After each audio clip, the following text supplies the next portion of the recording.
წლის მანძილზე ხა ჩვენ საერთო მონაცემები ცოტა ხანში გვექნება, მაგრამ რაც ნახე ერთი შეხედვით დარღვევები წინა წლებთან შედარებით, სადაც გამოვლენილი დარღვევების რაოდენობა არის, ციფრები შეცვლილია, მე ვერ ვიტყვი რომ შემცირებულია ამ დარღვევების რაოდენობა, თუ დარღვევებში მე ვგულისხმობ, როდესაც მომხმარებელთან კომპანიამ აღმოაჩინა დანადგარი, თქვათ არასწორად დამონტაჟებული დანადგარი ან ქსელთან დაკავშირებული დარღვევები და ცალკეულ შემთხვევაში ისინი ჩახსნან და ცალკეულ შემთხვევაში მომხმარებელს შეუწყვეტა მიწოდება. ეხლა რა რისკებს შეიცავს ეს ამასთან დაკავშირებით ვისაუბრებ მე და სად არის მომეტებული საფრთხე.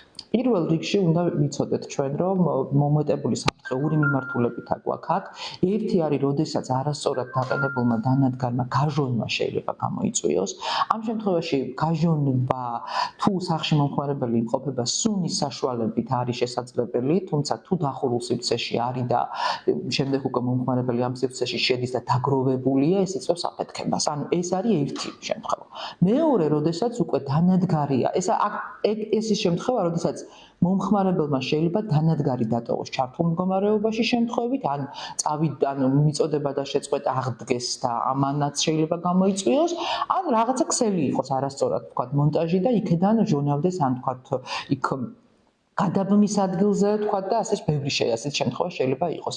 მეორე გვაქვს, როდესაც ხდება არასწორად დამონტაჟებული დანადგარის, ანუ ღია წვის და დახურული წვის კამერები, როდესაც არასწორად არის დანადგარი დამონტაჟებული, ასეთი დანადგარის შედეგად ხდება თვითონ დახურულ სივრცეში ჟანგბადის, ასე ვთქვათ, გამოლევა, CO2-ის დაგროვება და ეს უკვე იწვევს ადამიანის გარდაცვალებას ან ძალიან ცუდ მოწამვლას ცალკეულ შემთხვევაში. ანუ ორივე შემთხვევა საკმაოდ დიდი საფრთხის შემცველია და მომხმარებლებისგან საჭიროა მაქსიმალური ყურადღება. თუ წინა წლებთან შედარებით ჩვენ სტატისტიკას გადავავლებთ თვალს, კონკრეტულად უბედური შემთხვევების რაოდენობასთან დაკავშირებით მკითხეთ ახლა მე თქვენ მინდა გითხრათ, რომ ეს ციფრი ბევრად უფრო შემცირებულია წინა წლებთან შედარებით. მინდა მოუწოდოთ თითოეულ მომხმარებელს, რომ არ დატოვონ უყურადღებოთ ის თემა, რომ წლების მანძილზე ეს დანადგარი მათ შეიძლება ემსახურებოდა ნორმალურად, მაგრამ რისკს და საფრთხეს შემცველობას ეს თავიდან ბოლომდე გეტყვით, რომ არ გამორიცხავს,